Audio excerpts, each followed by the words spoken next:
Yet, from ancient times to the present, people claiming special powers have predicted similar events.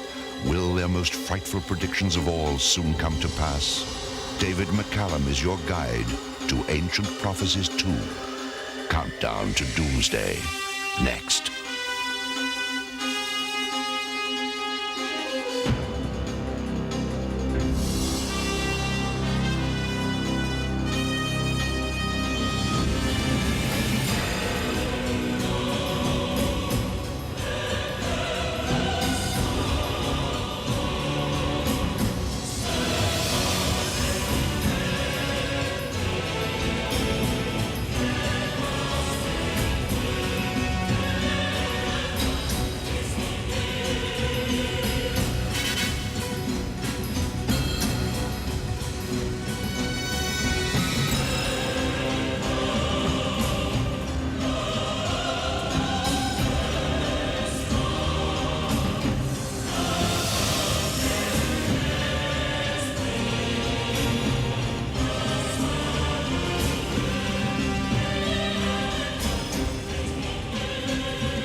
The signs may surround us even now.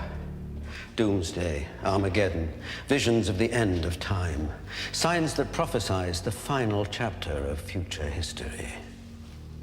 Those deciphering the secrets of the future, men like Malachi, Nostradamus, Casey, and before them the Greeks, the Hopi, the prophets of the Bible, the keepers of the Kabbalah, they all speak of a time that may soon come to pass. The end of history, the final judgment. From the beginning, mankind has feared that the future spared no mercy for those who enter blindly.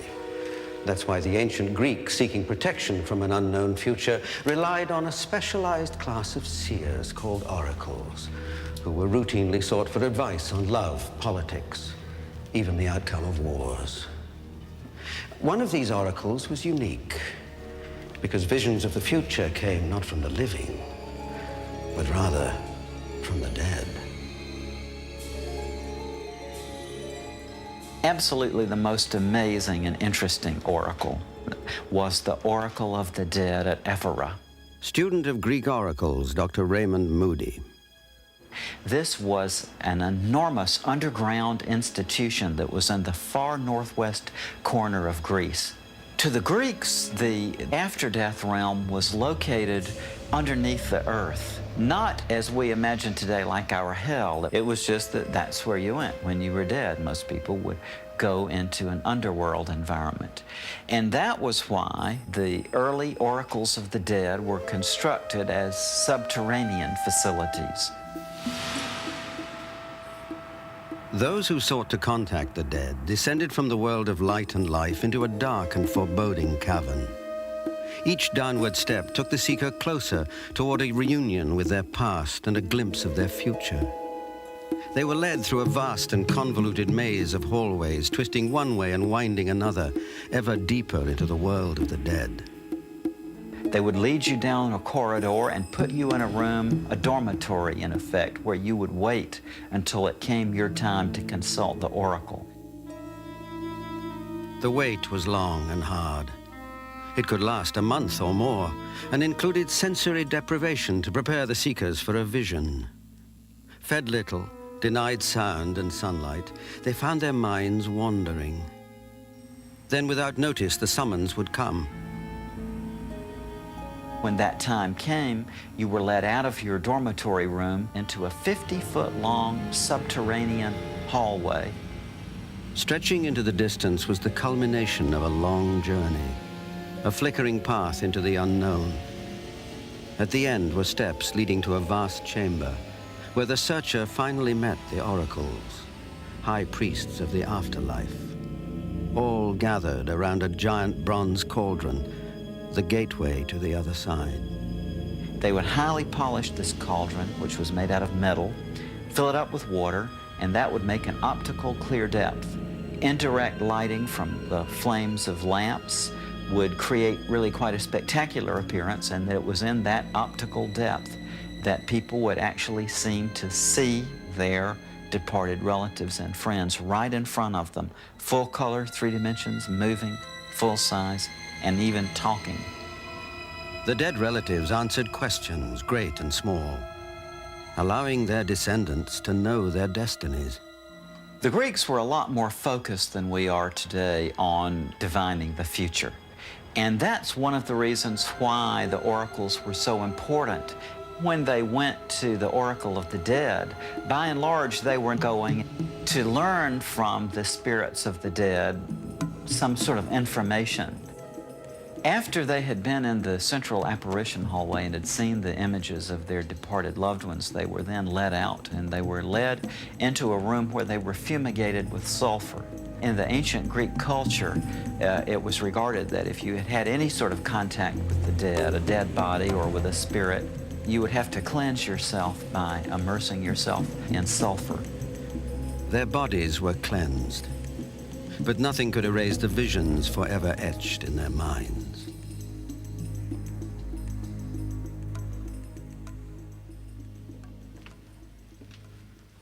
From dust to dust. Not much survives of the splendor that was ancient Greece. A few decaying ruins. But the secret of the oracle, the secrets seemingly revealed in glistening reflections, have endured throughout time. These reflections of the dead and the living never die. Ancient prophets sought protection from life's turbulent changes by invoking the supernatural in hopes of seeing and preparing for the future. Some accomplished this by gazing deeply into certain reflections, much as crystal ball gazers do today. One of the standard forms of divination in ancient Rome was what's called haruspicy. By gazing at the liver, they felt they could predict what was going to happen in the future. This probably originated with mirror gazing in the sense that when you expose a dead organism and bring it out of the body, it has a certain sheen on it. These ancient diviners would achieve their visions by gazing into the surface of the liver as though it were a mirror.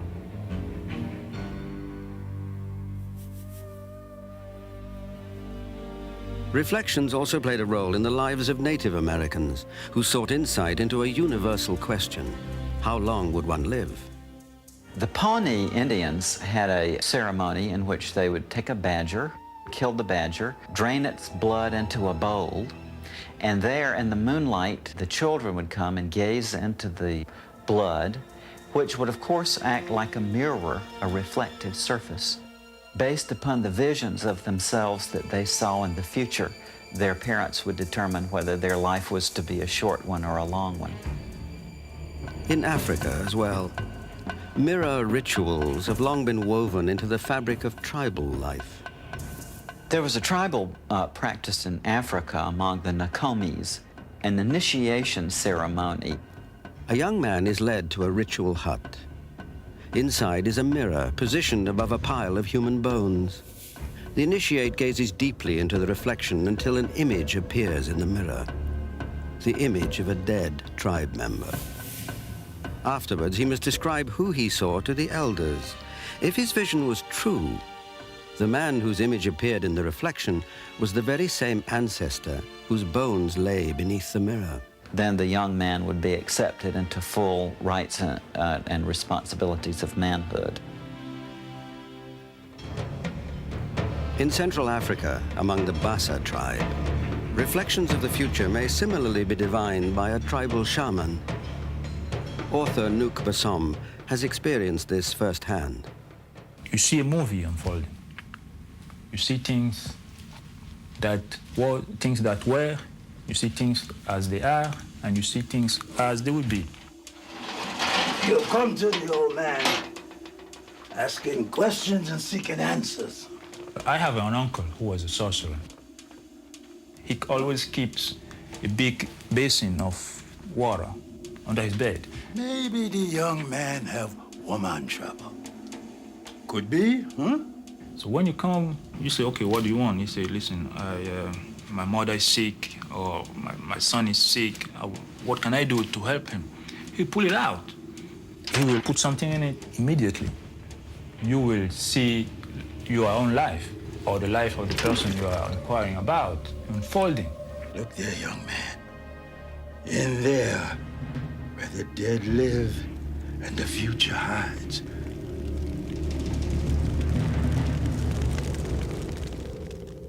In America, over 100 years ago, the future revealed itself to a president through two haunting reflections. Abraham Lincoln had a very striking mirror vision on the night of his first election in Springfield, Illinois in 1860. He was exhausted from the campaign and he collapsed onto a sofa. He looked up into a mirror that was mounted on the wall and he saw not one but two images of himself, one vibrantly alive, the other pale as a ghost. And his wife interpreted this to mean that he would be elected to a second term but would die in office. The 16th century man known as the king amongst prophets, Michel du Nostradamus, may also have captured reflections of future worlds. His astonishing legacy of prophecy includes what some believe to be predictions of Napoleon's bloody reign, the First and Second World Wars, Hitler's rise and fall, the assassination of John F. Kennedy, the Challenger disaster, and a third world war that will usher in Armageddon. Nostradamus may have discovered the end of time in a mirror. Author Dolores Cannon. Nostradamus had a very special room in his house that he used exclusively for his prophecies. No one else was allowed into that room. It was cold and damp, dark, made entirely of stone. And there on a large wooden table, he used various looking-in devices. He had the best results with a quite remarkable special black mirror. He called this his doorway to the future. And as he stared into this mirror, he would watch the scenes of the future played out in all their horror before his eyes. And he would go out of his body and travel into this mirror, just like Alice in Wonderland, going through the looking glass. If Aboriginal or ancient peoples were able to use reflections to visit the future, might that technique still work today? Could raising the dead through glimmering apparitions bring aid and comfort to those living now? One man found the answer in a mirror. Dr. Raymond Moody has studied the connection between human perception and prophetic vision. He knows that crystal balls are not a magician's prop, but rather the vehicle for exploring a hidden world. A high percentage of the normal population will, in fact, see visions of a certain kind when they gaze into an optical clear depth. It can be a crystal ball, can be a mirror, it can even simply be a lake or a pond or a body of clear water. Dr. Moody, assisted by his wife Cheryl, has devised a way to scientifically monitor these visions.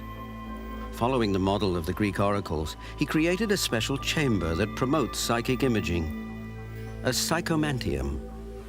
I have a psychomantium that consists of a wall mirror mounted in a little room.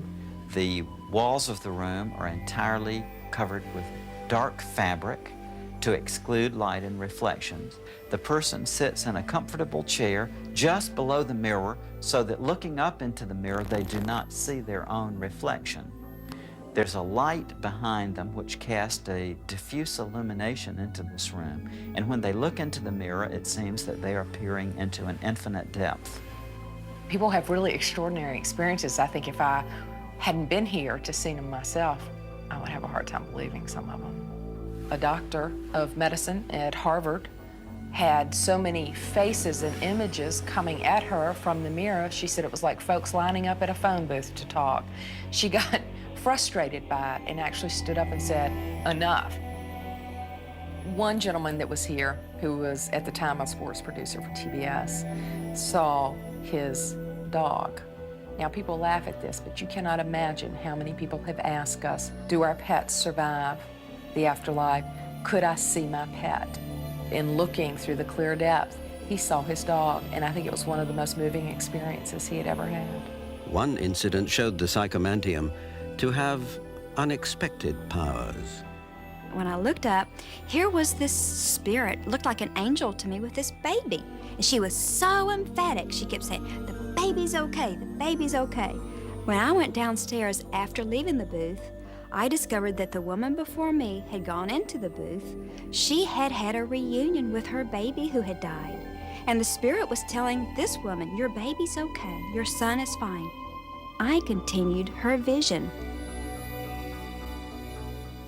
By resurrecting the secrets of the ancient Greek oracles, a powerful new tool was added to the treatment of grief and mourning. But when others began experimenting with mirror gazing, the results proved ominous. Instead of viewing departed loved ones, the mirror gazers reported seeing an apocalyptic future world.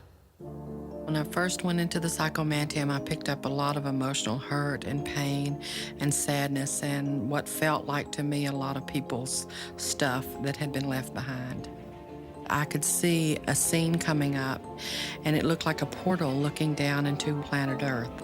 However, there was no trees, there was no houses, there was no buildings, there was no nothing. What I continued to see was atomic explosion after atomic explosion after atomic explosion. As I kept watching that, I saw on the right at the top 2000. First, I wasn't sure what that was. I finally decided it had to be the year 2000. It stayed, and it stayed, and it stayed, and I saw many, many, many explosions. Darlene's horrifying vision of global nuclear war had one ray of hope: a space station with cocoon-like pods sheltering and protecting the survivors. I knew there were people inside, however, I couldn't see it. I could tell that the cocoons were breathing, that there was somebody alive in there, and I felt like they were all suspended in this inanimate state during the process of staying safe and protected and away from the planet when we needed to be away. I felt that I was one of the people in the cocoons and that there were lots of people in the cocoon, and the vision came to me as almost like a prediction or a feeling of what would happen. Darlene is just one of many to foresee impending disaster. One after another, those who enter the psychomantium have been bombarded by images of death and destruction. In the psychomantium, some of the earth changes that I have seen are just tremendous winds blowing things away that you can't imagine, even stronger than tornadoes and hurricanes, high waves, New York and coastline cities just breaking, the earth crumbling underneath from the water and the waves. These are all of the sort of the correlating signs that keep coming to me that say, yes, pay attention. My experience in the psychomantium was not what I expected it to be. I wanted to go to have an apparitional experience to help me move through the grief of someone that I lost. That is not what happened. I had an out-of-body experience. I went through the mirror rather than sitting and gazing into the mirror. And I found myself on the other side, and I saw the planet. I saw the Earth. Looking down from outer space, Jo Ellen London saw details of mass suffering. In one vivid scene, the victims were children. It was a hospital-like setting. There were people there who were set up to work with whoever they brought in on the plane. It felt nuclear. That's what it looked like. There were masses of people everywhere. The children definitely were very much alone. Maybe they had just been separated from their parents. Maybe their parents sent them to get help so they could get what they needed, but they were alone. I saw one distinct spot in Florida, and It had a name. It's NAPA or NAPE. And I just saw it explode off the map. Soon after visiting the Psychomantium, Jo Ellen received chilling news from an old friend that supported her visions. She said that she felt like she needed to talk to me and she didn't know why. So I asked her how she was, where she was living, and she said, I live near Naples. Her husband had gotten a job at a nuclear plant. I was sick. Inside, I was just sick. When Joy Thomas entered the Psychomantium, she encountered images of a bizarre domed city. I think perhaps the only reason that I saw this dome city was to indicate that there was an energy source coming from underneath.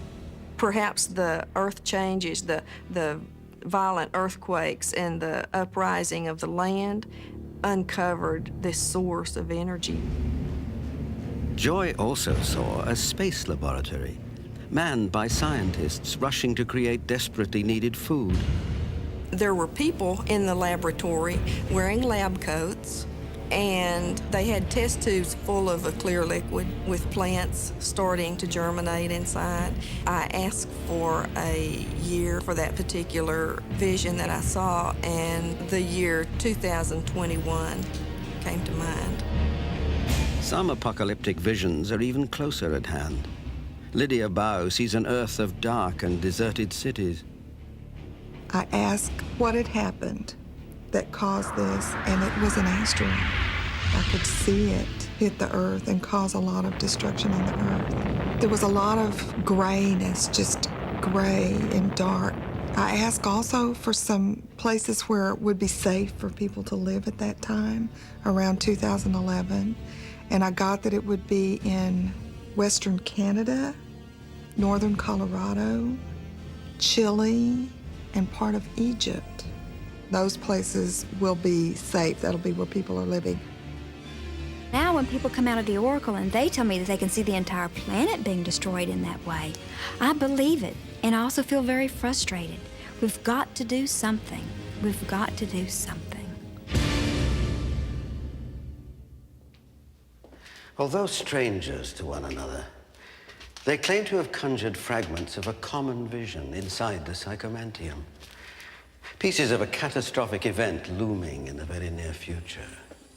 Yet this is really nothing new. For centuries, prophets and seers have warned the 20th century may end with chaos and devastation. Nostradamus may be the most famous of seers, but over the eons, hundreds of lesser prophets have charted the future. And what is somewhat foreboding, many of their prophecies seem to target, to point to the end of our millennium, the year 2000. John Hogue, author of the Millennium Book of Prophecy, has documented some eerie visions of our near future. There are many predictions that will be the countdown point for the final roller coaster ride out of this century into either thermonuclear war, ecological disaster, or an apocalypse. One comes from an ancient monastery called Marienthal. The monastery was built in the 13th century. Since that time, they kept a guest book. One of its earliest loggings is from some unknown monk who wrote down the following prophecy concerning the coming events of the 20th century.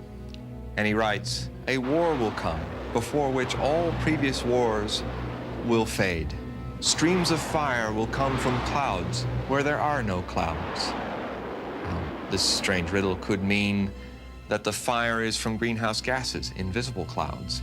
Then he goes on to say, in the middle of a great body of water, which could either be the Atlantic, but it could also be the Pacific, all capital cities on both sides of the water will be burned and buried under rubble and ashes. In this war, he describes these future Armageddon warriors as people who live like moles that are underneath the ground 300 feet.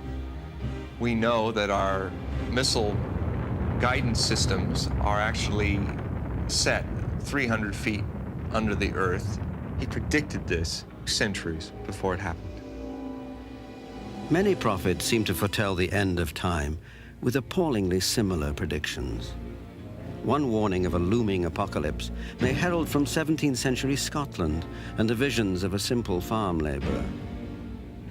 There are many ways that people can see in the future. The Brahman seer used a small piece of polished meteor, and he used to look into it and see images of his clients and foretell their future. He foresaw the coming of trains and piped water and gas, and also the loosening of morals in the 20th century. He is noted for one prediction, which is either about a nuclear war or an ecological disaster. And in it, he says that deer and other wild animals shall be exterminated by a horrid black rain. We know that water mixed with nuclear fallout creates black rain, but water mixed with ash from volcanoes also creates black rain.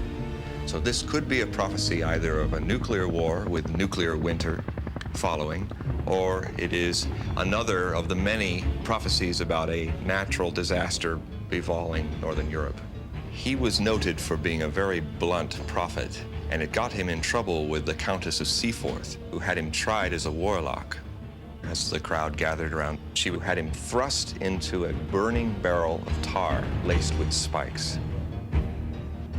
Brahman seer is not alone in the suffering he endured because of his prophetic gift. Many times it seems that the visions of future worlds are paid for with blood. In the 1930s, two peasant women named Maria and Elsa from northern Italy had a vision of the coming of a global Holocaust. They said it came from Christ, and when the vision came to them, they both suffered stigmata wounds on their palms and their feet, bleeding wounds like Christ on the cross. And they saw cities devastated by the rising of the Earth's oceans. Red rains, which could be radioactive rains, and also a reddened sky, which might even be a description of the pollution in many of our cities' skies. Unlike these simple peasant women whose prophecies came unannounced, some people received these warnings of annihilation after much seeking. Pastor Bartholomäus Holzhauser was a 17th century preacher who was noted for his prophetic insights. He often prayed in seclusion, and his prophecies would come out of these experiences. He foresaw the coming of the French Revolution, which he said would take place around 1800 AD. He foresaw Hitler, called him a fierce ruler who would create great discord that would come from chaos, and from chaos he would return, devastate neighboring countries and conquer them. We know that Hitler came from the chaos of post-World War I Germany, and he certainly left the world in chaos when he died. He predicted the Cold War, as well as the coming of a Third World War or an ecological disaster. One of the aspects of that disaster is something he calls swords, fashioned of a different kind, that cut up the sky. To a man who lived when candles lit the night, doctors bled the sick, and horses powered industry, what specter of a technological future world could a 17th century pastor have possibly been shown? What Bartholomeus then warns is that there is a pestilence that comes to the earth from this activity. And he may have been foreseeing the ozone holes, of which he says, a great lament will come over all humanity, and only a small batch will survive the tempest and the horror. Is a higher power using men like Bartholomäus Holzhauser to show us a cataclysmic course of the future? Or can the source of these visions be something more sinister? Many people believe that prophecy is a gift from God, but also many people you would call insane have a similar gift of prophecy. Adolf Hitler, for instance, if you study his works, makes a number of chillingly accurate predictions that would put him right up there with Edgar Cayce and other prophets. But this man was a mass murderer. in the last 10,000 years 100 prophets that have proven themselves 75% accurate in predated predictions. They come from all corners of the world, all different times. You have biblical prophets, prophets like Nostradamus in the 16th century, prophets from America like Edgar Cayce, who have all these different various people that seem to share a collective vision. You can see that there are two clear courses in our future, in our near future. And one is doomsday, destruction of man. The other breaks that pattern, that rut of misery that we call history. And we will maybe live as a race outside of history and therefore unpredictable. Prophets and soothsayers claim to divine the future by seeing into it. Their prophecies or warnings may arrive through dreams, visions, spirits, or even by the grace of a most beautiful young woman. Prophets are not the only ones entrusted with prophecy. Sometimes it's given to the less gifted, the man in the street. It may come to him as a sign, an apparition, or just a voice with wings. And often, it bears a warning. As we approach the end of the 20th century, there's been a staggering increase in the number of sightings of the Blessed Virgin Mary. Japan, Yugoslavia, the Soviet Union, Garabandal, Spain, and Fatima, Portugal, where several small children claim to have seen an apparition who left them a terrifying prophecy. Why has this apparition appeared so often? And is her message that the end is near? Journalist Michael Brown, author of The Final Hour, has carefully chronicled the Visions of Mary phenomenon. The Blessed Virgin Mary has been appearing or manifesting since the 1st century AD. And there have been times when we see peaks in her appearances. Right now, we're going through the greatest peak that I'm aware of. Where she has appeared, dramatic events seem to occur afterwards. One of the most amazing events in recent history occurred in Zaytun, Egypt, where the Blessed Virgin Mary appeared to more than 500,000 people from 1968 to 1970 atop St. Mary's Coptic Orthodox Church. It began one night when a witness to the vision pointed at what he believed was a young woman about to commit suicide. Archdeacon Yusuf Kamel. He looked at the church. First he saw a ball of light. That light developed to be a young lady on top of the dome in the middle of the church. After a while, all passing by stopped to see the girl that's going to commit suicide from on top of the church. Suddenly, the Christian people cried, "That is not a girl, that is the Virgin Mary." The girl on top of the church turned and faced them, and then floating over the middle dome, she came near the end, the front end of the church, and blessed them all. You had a tremendous circumstance because not just 1 or 2 or 6 or 7 people were seeing the Virgin Mary, but hundreds of thousands, including former President Abdul Nasser, government officials, officials of the church, the Orthodox Church, as well as Catholics, Protestants, Pentecostalists. You had them gathering every night for several years. For the first time in human history, thousands of believers and non-believers all experienced the same inexplicable phenomenon. Dr. Carey Malik was just one of the many witnesses. She stood there for a while, and then she began to walk on the roof till she reached the cross, and she knelt in front of the cross. She looked towards the area where I was, and she smiled. That view was the most majestic and beautiful and heavenly view I have ever laid my eyes on. I don't believe I saw her, or why she showed herself for me. Why Saint Mary show herself for someone like me? A sheet of light just out of nowhere appeared on the top of the church. And my sister-in-law says, look, she's standing there. She came down, she stood on the ground beside the church. And then she moved into the church, and then she vanished. Many hundreds and then thousands, then tens of thousands and hundreds of thousands of people congregated there and for themselves saw phenomena and strange smoke and what looked like nearly luminous birds or doves. And this went on for several years to the point where, by some estimates, 1 million people saw the Virgin Mary in Zaytun or some type of supernatural phenomena. The question is, why Zaytun? Why Egypt in the mid-1960s when the Middle East was a powder keg? War was in the air, a massacre had been plotted. The homes of Christians were marked for blood. Peace, it seems, would take a miracle. They marked every house of the Christians with a red cross. And then appeared the Virgin Mary. And instead of taking revenge of them, she cured them, healed them, gave them sight. The paralyzed began to walk.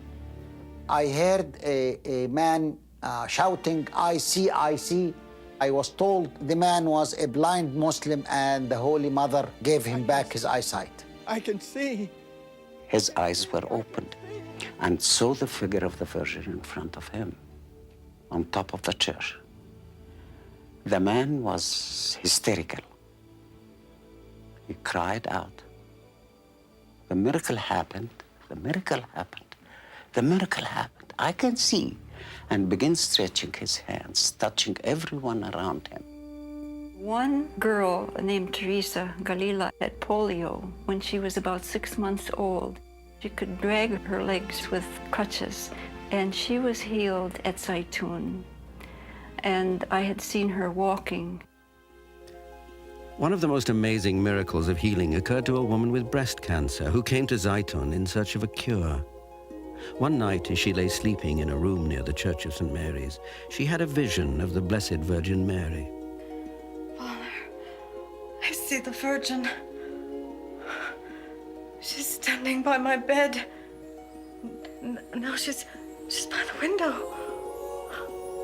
And now she's gone. Before she go to sleep, deep sleep, she felt the Virgin coming in with a small boy. The young boy gave her a small knife or something like that. And the Virgin told her, I am going to remove the cancer from your breast. Oh, it's painful. I can feel it. The next morning, the priest found a bowl of tissue next to her bed, and she was covered by a cloth with the sign of the cross written in blood. The amazing thing is, there is no sign of any wound or any opening or anything. X-rays, analysis proved that is free from cancer completely. The unexplainable, miraculous events of Zaytun, Egypt, are best understood by analyzing the testimony of the living witnesses. A study conducted by physicist Dr. John Jackson. All the witnesses to the Zaytun event virtually agreed amongst themselves as to what they saw. And so I think it's possible to construct what I would call a standard apparition of what had occurred. The apparition was self-luminous. Most of the people would say they could see some features. Virtually everybody said the apparition would move in a natural manner and it looked very realistic. Some people would say the apparition was bigger than life in terms of its size. What's interesting about it is that you had so many people who come from so many different parts of the world, really, coming together to agree that this is what generally people saw. And more compelling evidence was found through analysis of the photos, which Dr. Jackson verified as authentic. The question is, are those real photographs? What you look for in a scientific evaluation of these photographs are internal consistencies or inconsistencies. I spent a fair amount of time studying those photographs, and I can't see any inconsistencies. So if that's true, then that would argue that the apparition was able to generate physical light that was able to go to a camera, go through the optics, record itself on the photographic emulsion of the film as a photochemical reaction, and hence you have something physical associated with the apparitions. On the anniversary of the apparition at Zaitun, Pope Kyrillos VI declared that this was indeed an authentic appearance of the Blessed Virgin Mary, whose silent message of love and hope had miraculously brought peace to the religious conflict within Egypt. Something very strange has happened here, perhaps something profound. You might be dealing with a phenomenon that lies out of heretofore classical science, and we have to be prepared for that. As the end of the millennium approaches, apparitions of the Virgin Mary have proliferated in the United States. Along with her blessings come urgent warnings. In Phoenix, Arizona, a school administrator, a non-believer named Estela Ruiz, claims her life completely changed after Mary came to her in a dream. The first time that she appeared that I really saw her awake was on December the 3rd of 1988.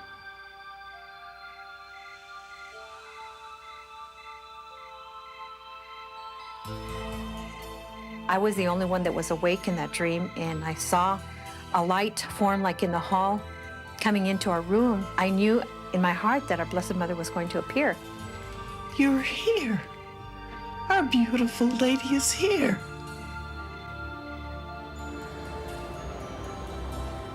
Estela told no one about her dream. But oddly enough, about a week later, Estela's husband, Reyes, began to paint a likeness that had been known only to her. The painting, after he finished it, was the exact woman that I had seen in my dream. Exactly. The same white veil, the same blue mantle, the same white dress, and the same beautiful eyes. Several days later, as the Ruiz family gathered to say the rosary, the painting her husband had made of the Blessed Virgin Mary came to life. Estela finally knew she had been chosen. My God, the most beautiful woman in the world is here. At the very beginning, when she appeared, she said we were not to tell anyone that she was appearing in this home, that she would bring as she wanted, and as she needed them, she would bring them. And that's exactly what happened. 200 people showed up that night without any public knowledge, nothing in the newspapers, anywhere. 200 people showed up. How that happened, I have no idea. Many healings and miracles were said to have taken place in the Ruiz home. Most incredible was the time Estela's rosary apparently turned to gold. She was looking at it, and the rosary was just turning gold right in front of her. And somebody else was looking at it at the same time, so it was, it was quite an experience. I think that they're another manifestation, another little hint, another little sign that, yes, God is intervening, yes, something is going on here. Word traveled quickly about the appearance of the Blessed Virgin at the Ruiz home, and soon their backyard was filled with hundreds of people waiting for a message. Our Lady appears inside to me. However, everybody outside can feel the presence of Our Lady, and that's been quoted to us many, many times by many people. And many people have told us they have seen her outside during the apparition. Along with miracles, blessings, and healings, Estela Ruiz claims the Virgin Mary speaks to her regularly, sometimes with prophetic warnings. At the beginning of each year, she will tell me more or less what will occur during that year. She told me that something severe was about to happen that would affect the United States. She had told us about catastrophes about to start. And it was that year that we had very severe weather. We began to feel the earthquakes in California. And then the beginning of this year, she said that these catastrophes would accelerate. Your country is headed for destruction. This world is headed for destruction. The earth itself is telling us that there have to be changes in us. This is going on right now. We can't hide from it anymore. We can't say, well, maybe, because God is really letting us know, hey, I'm calling you. Are you going to listen or what? 7 school children in rural Africa were listening when they say visions of Mary appeared to them, throwing them all into profound states of ecstasy, from which each would return with what they believed were terrifying messages.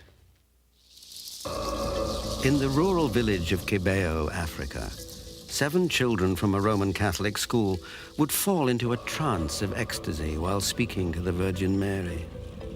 Their concentration was so intense that medical teams and psychiatrists performed tests to determine the authenticity of their rapture.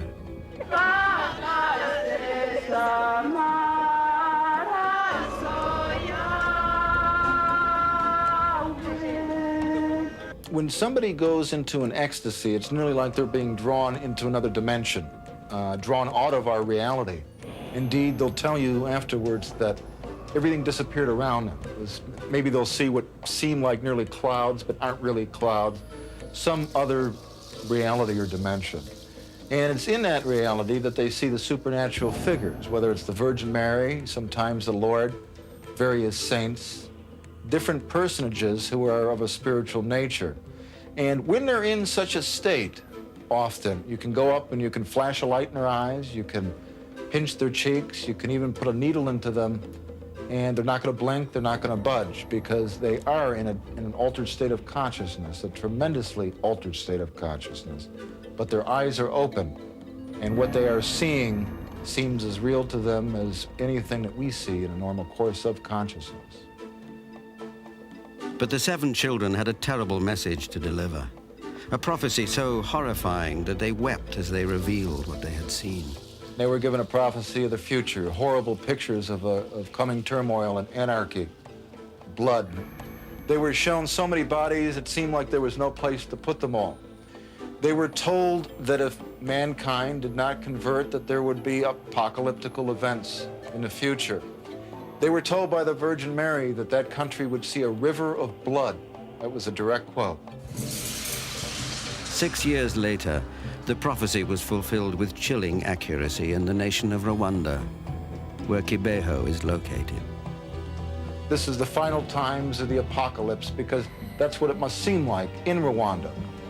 So that was a prophecy that came true in rather specific ways and specific details.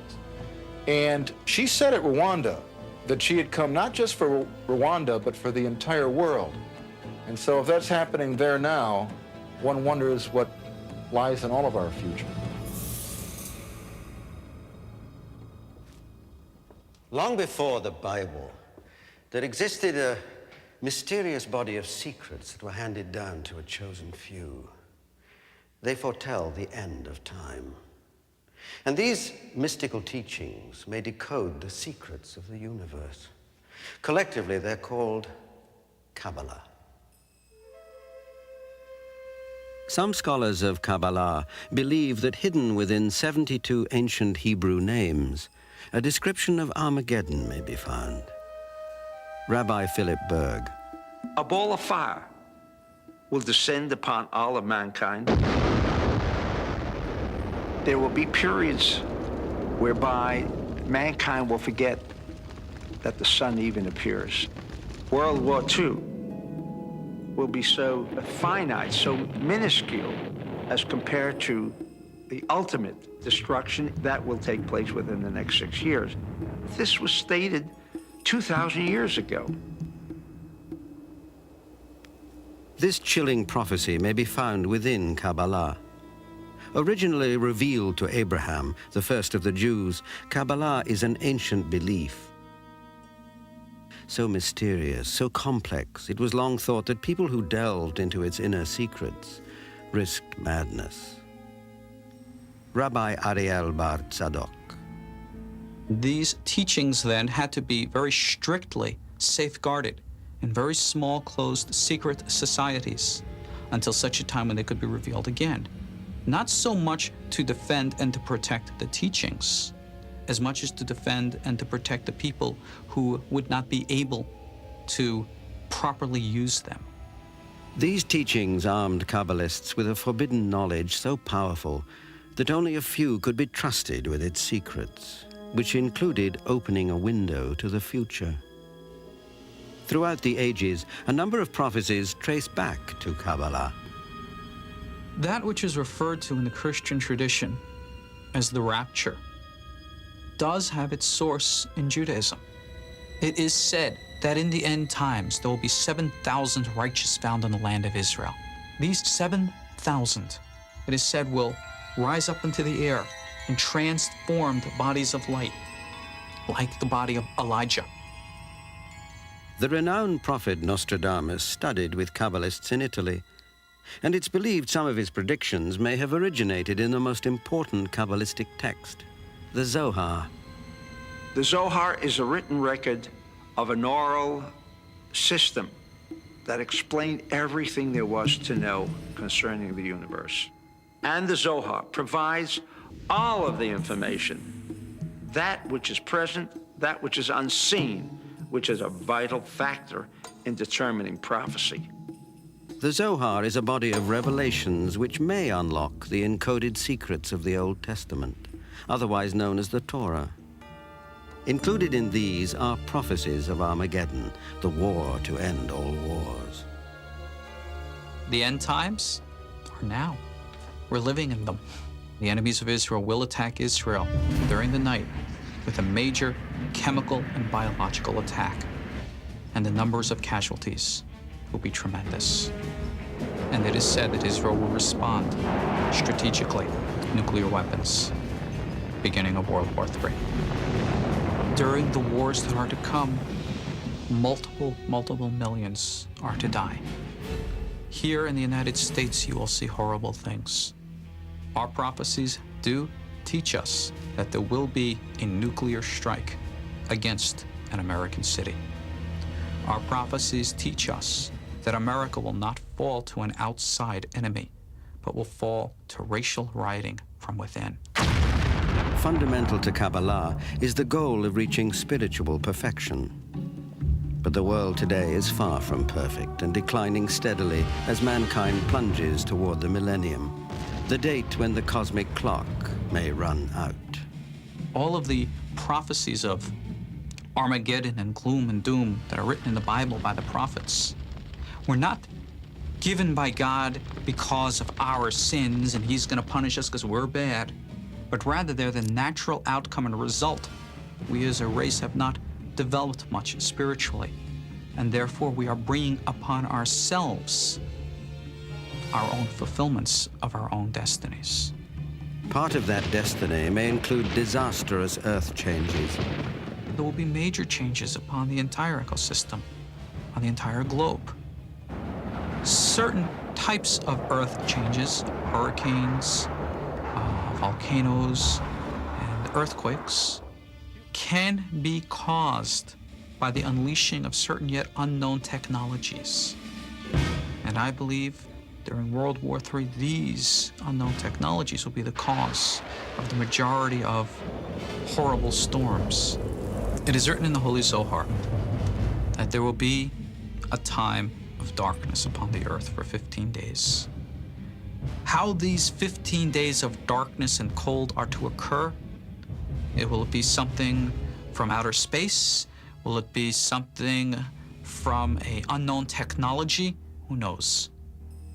These are warnings the Kabbalists take seriously, based on earlier prophecies of destruction, prophecies which may have come true. Rabbi Ashlag, the founder of the Kabbalah Learning Center in 1935, said that there is a black cloud that was spreading over Europe, predicted destruction that mankind had never experienced, all of mankind, not only the Jewish people, mind you. And obviously he was referring to World War II. There are more precise and specific prophecies. Adolf Hitler's name was found to be spelled out clearly in the Torah, next to what would spell the Hebrew number for 6 million, next to what would spell the Hebrew word for Germany. If predictions of death and devastation are to be found in the Zohar, can this knowledge be helpful? That man has control over his destiny is central to Kabbalah. In fact, some believe the Zohar predicts parallel futures of heaven and hell. The choice to be determined by man, and man alone. Can, in fact, the doom and gloom that will take place in the year 2000, can that be prevented? Kabbalah says absolutely and unequivocally, yes. The biggest stumbling block that will prevent the peace on earth and goodwill towards men from ever taking place will be the lack of consciousness of the people to believe that what we consider to be miracles can become a very normal event in our daily lives. Believers feel that Kabbalah predicts a day when people will defy the shackles of their physical world. Breaking earthly bonds, man will fly, heal himself, see the future, and prevent natural disasters with the same power Moses used to part the Red Sea. But Kabbalah says that future is conditional. If we don't get our act together by the year 2000, that if mankind does not take control of their actions, preventing the forces of evil from growing, expanding, then this ball of fire is what will be inevitable. A holocaust of a nature that the world had never seen is going to take place, destroying almost all of mankind, all vegetation, all forms of life. And only those who have studied and learned how to preserve their own physical bodies will live beyond Armageddon.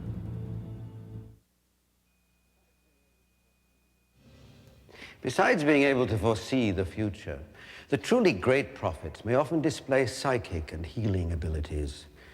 As we come to the end of the 20th century, an American prophet named Paul Solomon may be considered one of history's most gifted seers.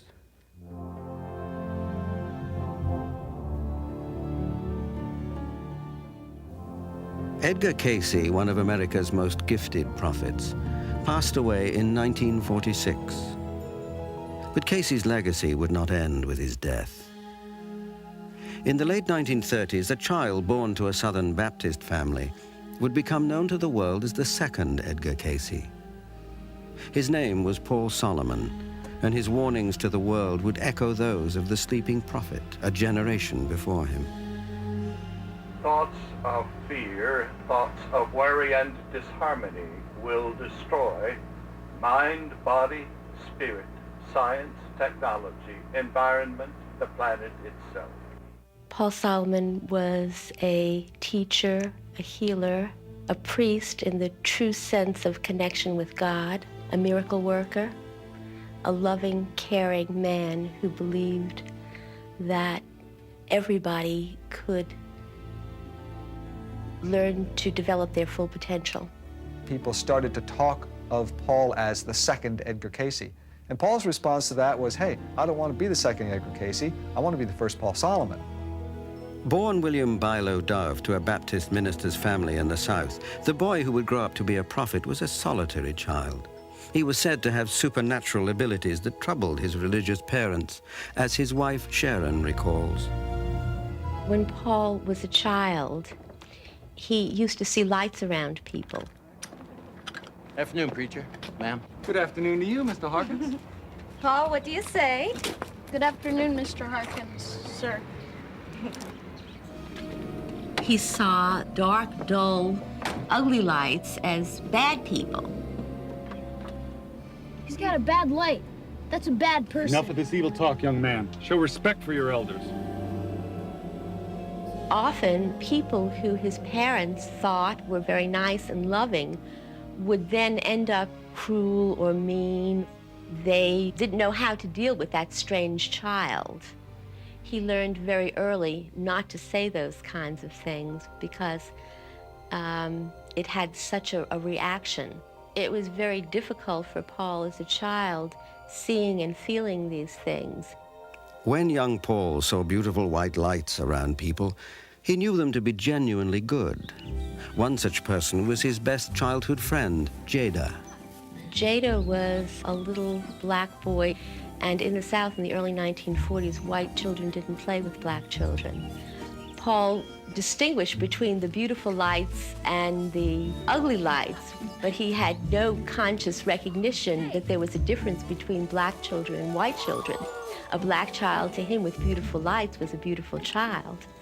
And he made friends with this little boy, and the people in the town sort of frowned on their being together.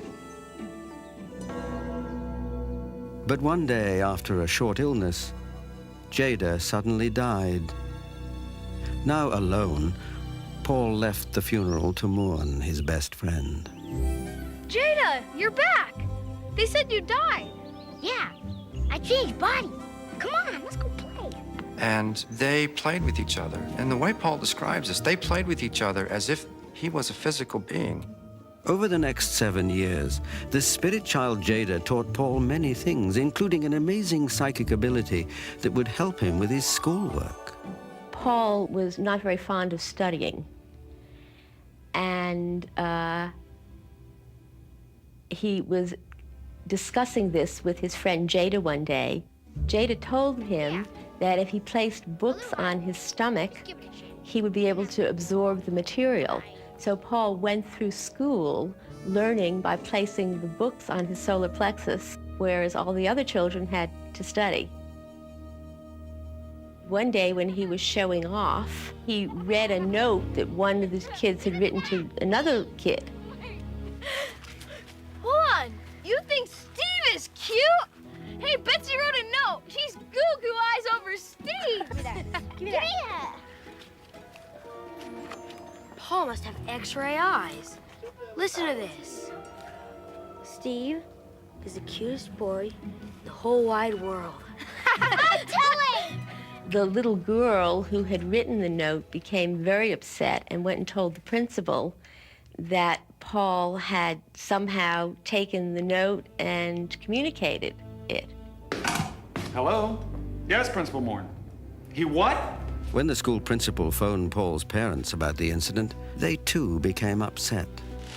Principal says you're scaring the other kids with your nonsense and... We don't understand what you're doing, but if it is not of God, then it's of the devil.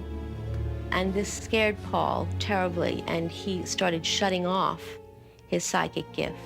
Convinced by his parents that his powers were of the devil, Paul reasoned that Jada too must be something evil. Stay out of my life. I don't want you to come back anymore.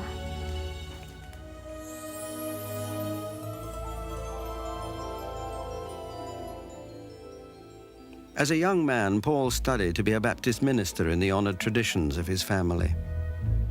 He had gotten his first church and planned to spend his life preaching in the Baptist faith, but his wife one day announced that she was leaving him, and there's no such thing as a divorced Baptist minister. So in an instant, his marriage and his life work ended. He rebelled, and he did everything that he could think of, from drinking to smoking to drugs to sex. That was what he thought God didn't want him to do. After 5 years, he realized that he was going nowhere. His life was going nowhere. He thought about going to a psychiatrist, and finally he went to a hypnosis clinic, but it was too expensive, and he became very, very depressed about it. So he went to his favorite little bar and sat down next to his friend Harry, and he was telling him his sad story. I can't afford a therapist, I can't afford a hypnotist. Happy days, gentlemen. I can buy my buddy a drink. Let me try. I hypnotized somebody before. Yeah. That's good enough for me. Let's do it. Paul's adopted son, David, describes the results of Harry and Paul's experiment. As Paul recalls it, Harry did this boring hypnosis routine. And Paul lay there thinking, you know, this has got to be the world's worst hypnotist. You're getting sleepy. Very sleepy. Keep your eye on the watch.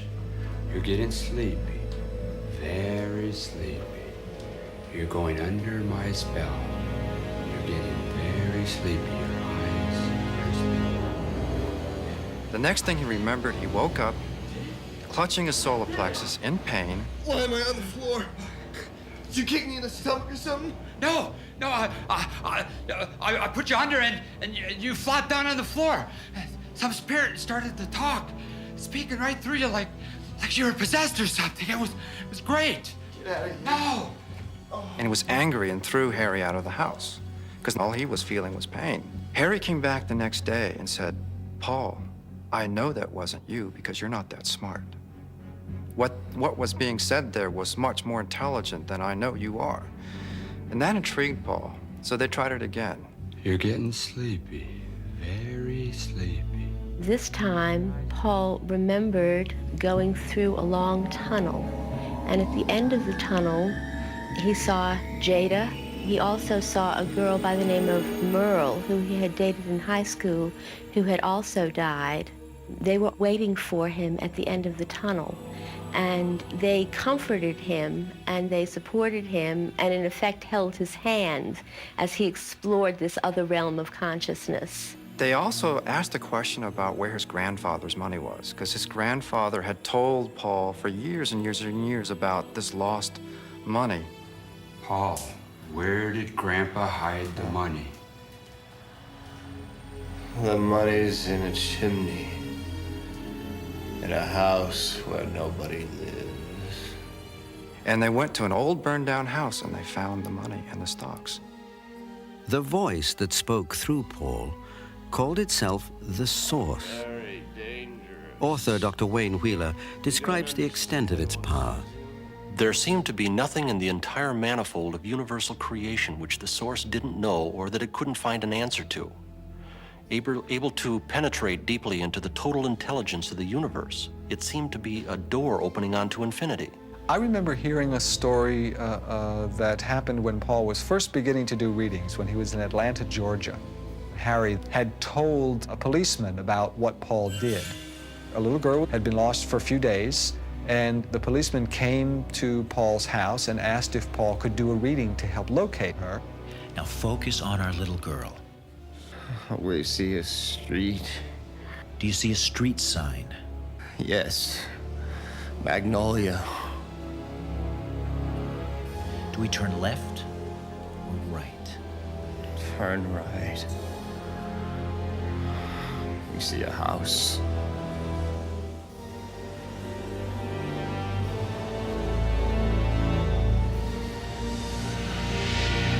We're inside the house now.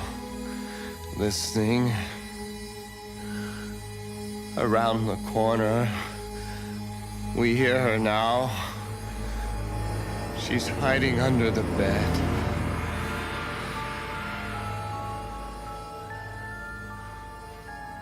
Paul still doesn't understand how it worked. He just knew that he was able to see these things somehow because there was a need there. As word spread of Paul's miraculous powers, his reputation as a healer began to grow. He got so many requests for people doing readings, usually from people who were very desperate, who were in need of physical help. They had health ailments that doctors had not been able to heal, or that they were emotionally distraught, people who were really at the end of their rope and needed support.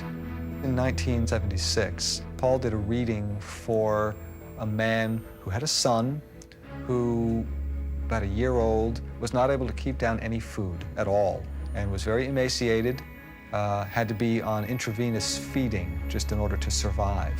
Doctors had no idea what they could do to help this child absorb nutrition.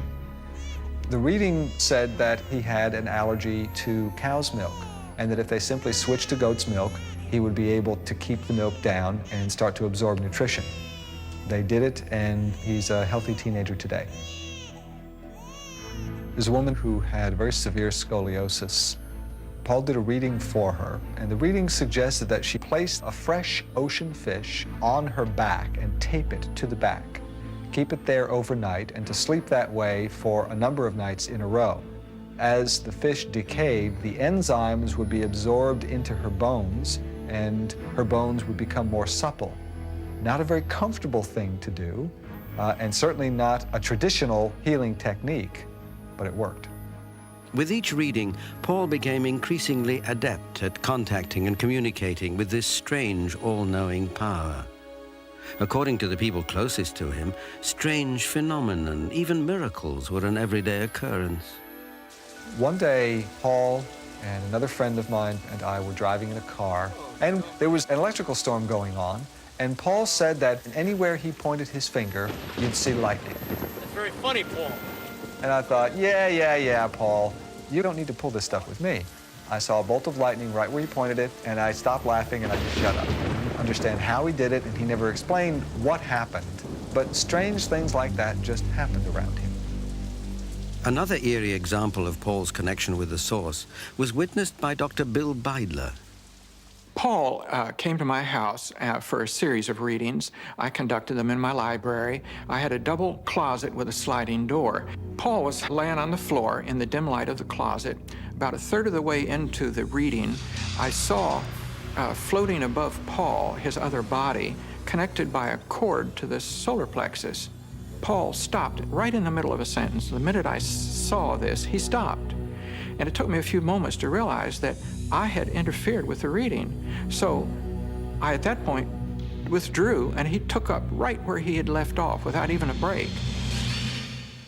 If, like Edgar Cayce before him, Paul Solomon could see auras, heal from afar, and be associated with strange and miraculous events, would he also, like Cayce, be able to describe events from the future? And would those snapshots of a world yet to come echo Cayce's often dire prophecies of impending doom and destruction? The Solomon source has been remarkably accurate in its prophecies. The loss of the giant air base at Subic Bay in the Philippines is just one example among many. The source said that the United States would lose that base in 10 years, and in precisely 10 years, it was lost. The source predicted the end of the Iran-Iraq conflict at a time when most experts were telling us that it was about to increase. It predicted an early end to the 1991 Persian Gulf conflict. The source predicted the downturn of the Japanese economy years before it occurred. The source predicted the resignation of Richard Nixon well over a year before Nixon actually left office. The source predicted many things that have come true and were quite remarkably accurate. Paul Solomon began a reading by sitting up and praying.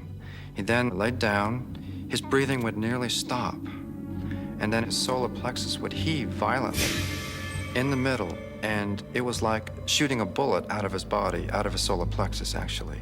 And you knew he was in trance. While deep in this trance, Paul's source would speak through him, revealing even more frightening information about the fate of mankind. Do we have any information on earthquakes? Considerable destruction in areas of the west coast of the United States. A quake measuring 8.9 or higher in California is building and is close. And the beginning of the mass exodus from that greatest city there. Can you tell us about coming changes of the Earth? The continent America will split in half. Down its very center.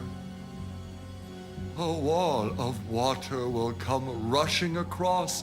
He saw in a vision a tremendous tidal wave approaching the South Carolina and Georgia coastline that would inundate everything all the way until Atlanta and the Appalachian Mountains, and that this would occur during the time of the pole shift, around the year 2000. Changes in temperature make it nearly impossible for the survival of living species or plants. Not much be left recognizable on this ball of earth. In the words of the source, this earth is about to undergo a complete destruction.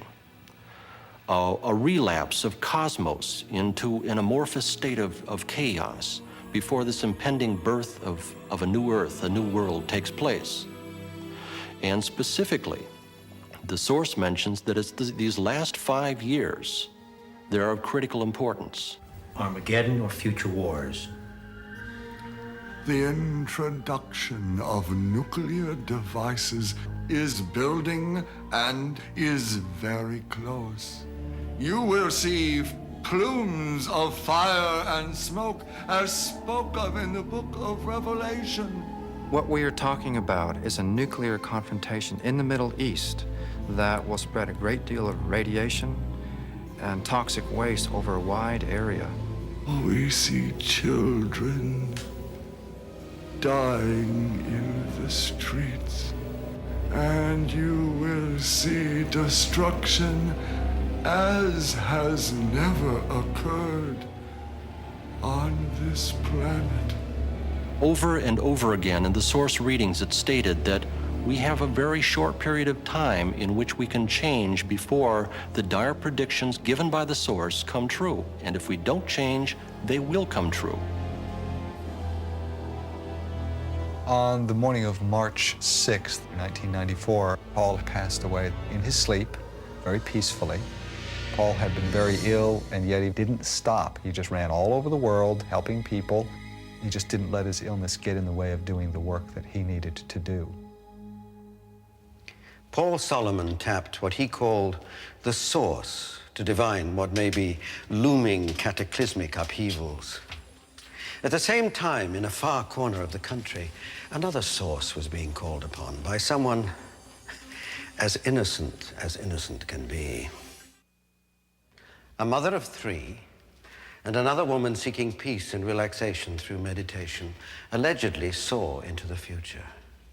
Why this happened to them remains a mystery. Sometimes it seems the most ghastly prophecies are imparted to those who are the most shy and unsuspecting. Her world seemed so ordinary and serene. She was a housewife and mother, quietly raising a family in the country. Then, without warning, nightmares of a future world reportedly seized Lori Toy. In 1983, I had 3 small children, all in diapers, and I was living on a farm.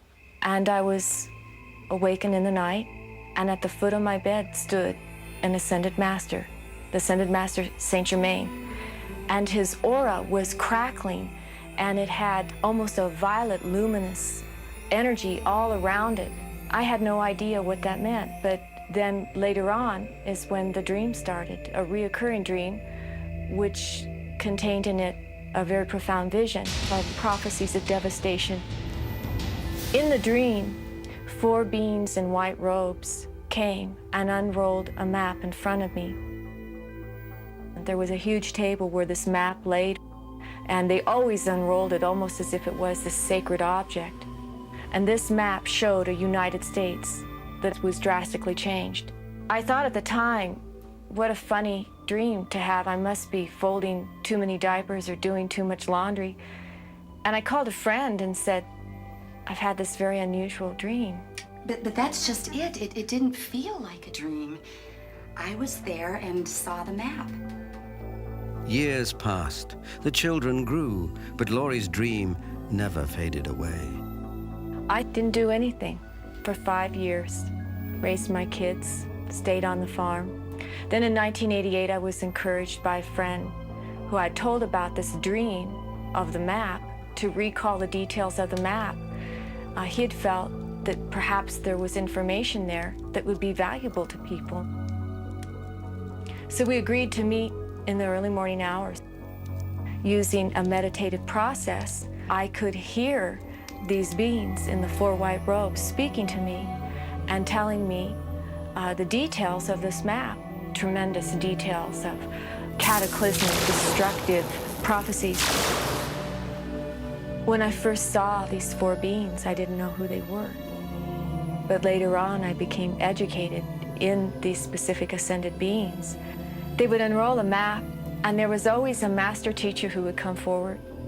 And he always held a candle to light up an area, to almost show that I was to see something specific, to draw my attention to it. Intrigued by this information, Lori Toy and her friend felt compelled to delve deeper. Coastline extending from West Houston, north past Dallas. Let me see what you have. We've got water extending from the Gulf up, I'm guessing 50 to 100 miles, up past Houston here, north to Dallas. On their map, they had an indentation right about here, like an inlet of some kind. You want to go back and see if they have more? Sure. In the map room, they are with me. From Texarkana over to Mississippi, then down almost to New Orleans. What about Nevada, Utah? Can we work on these? Yes, they say. They are showing me.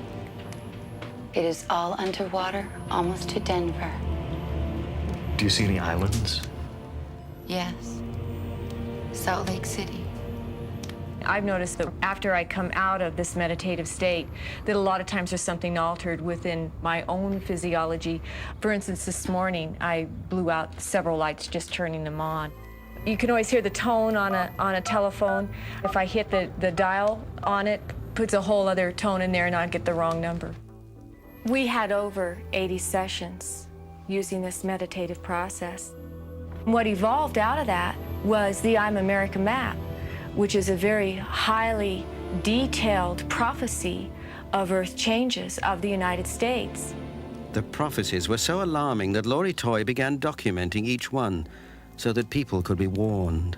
They said the first thing that we would see would be a meteor that would be coming towards this planet, and that would hit somewhere in the Nevada desert. They said the next thing that would happen after that would be 2 to 4 years of rain. They said that would cause an overall global warming. Also will suffer another devastating earthquake in the Pacific Northwest, which will sink Oregon and Washington State. Wind and rain and extremely cold temperatures will pelt the East Coast and break up the East Coast into islands. The lower tip of Florida would be flooded or sink. The Mississippi and the Missouri rivers would more than quadruple their present size. Many lakes and rivers would just burst. The Sierra Madres are what are left of California, Nevada, Utah, and the northeastern portion of Arizona. Also, New York City, covered by water. Even Philadelphia is shown to be underwater. It was a very extreme prophecy, very extreme prophecy. When we completed all of the map, the master teacher known as Saint Germain ran his finger along the coastline of the map, and he'd say 5 centimeters here, 10 centimeters here, to correct any place where maybe we had penned it in wrong. I sold my house and took the money from that to print the first I'm America map. We printed 1,000 copies.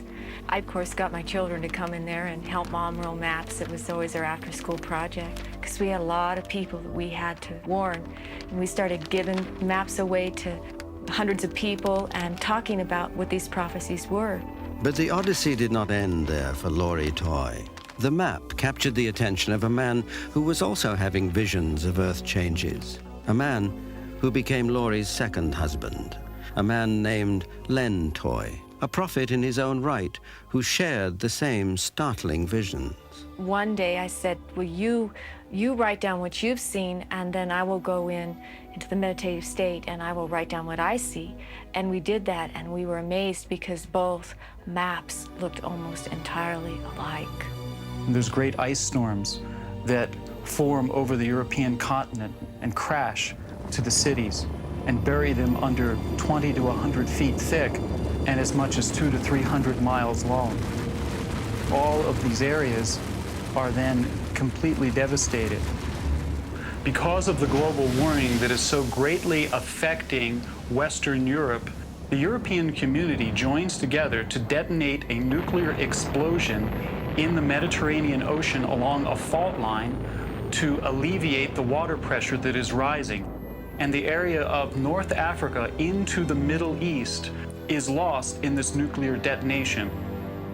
The European prophecies happen well after the prophecies that happen in the Americas. Seeing the future, knowing what lies ahead, can be a blessing as well as a burden. Many people who call us, they always say, well, what do I do? A lot of people call in deep stress, in deep fear. They have children, they have homes, they want to have a future. Laurie and Len Toy are not the only ones who claim to be haunted with visions of global annihilation. Sue Spittler, during an innocent foray into the world of meditation, came face to face with what she believes was doomsday. She said the visions invaded like unwanted messengers. Home economist Sue Spittler. When I was doing the meditation on the universe, I really saw a great depopulation of the world happening in very traumatic, fast ways, such as earthquakes, large plane crashes, tornadoes, hurricanes, situations where large numbers of people would be eliminated. This is somewhat like a pruning, and I can sense this pruning to happen pretty steadily over the next maybe 200 years. I have a sense as the world depopulation occurs that there are going to be other great physical changes in the Earth too. I have a feeling that in the future we're going to have much, much more water, much, much less land, and my sense of that is that we would have maybe 1/3, possibly as much as 1/2 land mass compared to what we have now. I can sense that the Pacific Ocean might come in as far as, say, Nevada. The Mississippi will be much bigger than it is now. I think any of the major rivers are going to be incredibly increased in size.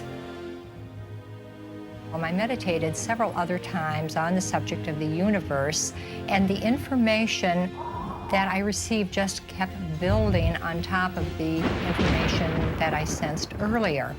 You finally have to come to a point that you say, it's true, it's real, it happens, I believe it. Fragments, glimpses of a dire future, appear to be flooding in from varied sources, from medieval monks to modern housewives. And like some nightmare puzzle, the pieces seem to be falling into place.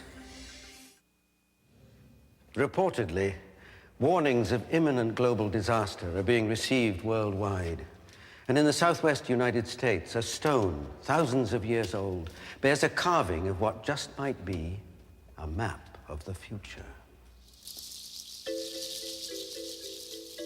Hidden in the desert is a secret linked to a prophecy of the ancient Hopi tribe of Native Americans, which warns, when the gourd of ashes drops, you will know the end of the world is near. The Hopi elders believed the atom bomb to be that very gourd of ashes, for in 1948 they held a tribunal, appointing a guardian of their prophecies. Prophecies set in stone by distant ancestors and covered with the dust of time. The man chosen? Thomas Banyanka. It's been here for a long time.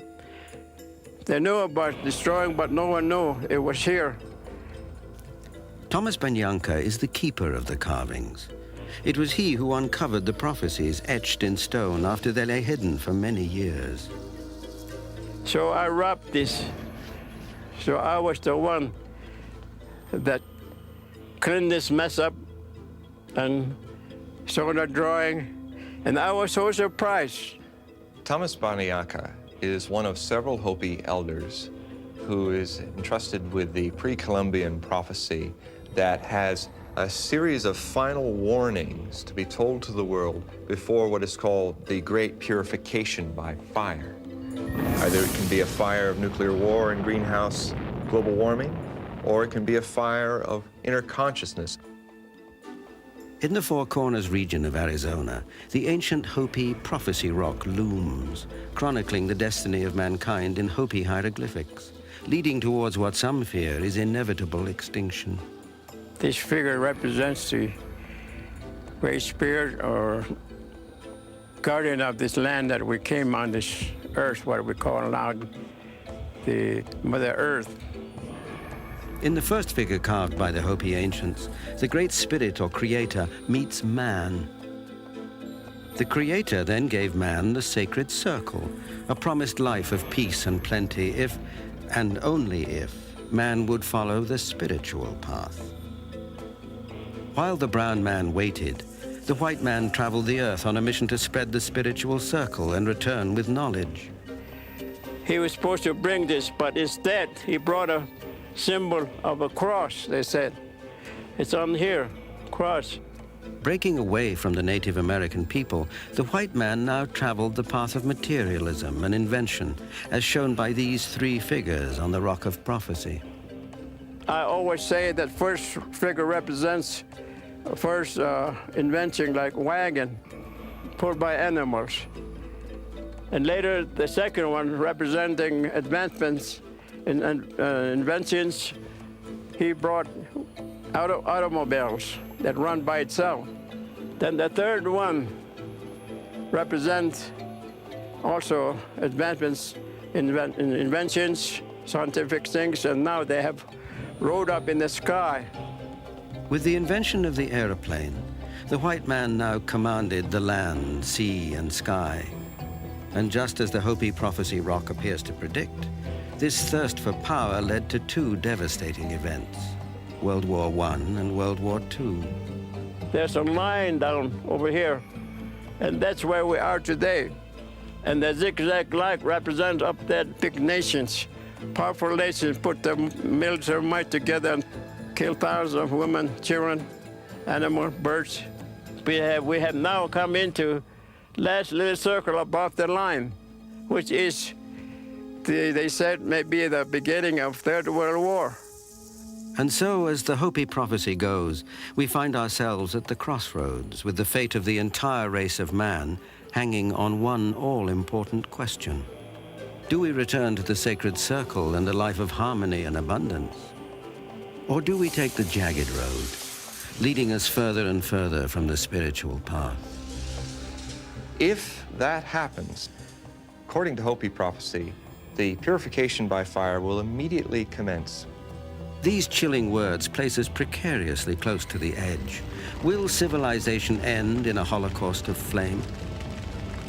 They're not going to save the world. They're not going to bring peace and justice. They're going to destroy the world. That's what old people say. So it'll just end with gourd full of ashes. The whole world, all living things will be destroyed. There'll be nothing left on this earth. Everything will burn up. Logic, reason, just plain common sense, all argue that seeing into the future is impossible. Science tells us that prophecy is no more than superstition, or at best a parlor trick. But what if there were evidence to the contrary? After all, not so long ago, man was made to believe that the earth was flat. The Hopi carved it into a stone. Kabbalah has the message in code. And for thousands of years, prophets and seers have foretold of a time, our time, the end of the second millennium, when life as we know it might come to an end. But one needn't look to the prophets of old to uncover warnings for the future. Omens of doomsday may surround us now, invading our dreams, leaving clues, triggering visions of devastation, giving us a sense of foreboding that something is terribly wrong. Hope springs eternal. The present need not be victim to what is to come. The test of prophecy may not be to predict the future, but rather to change it. And the power to change still rests in our own hands. Doesn't it?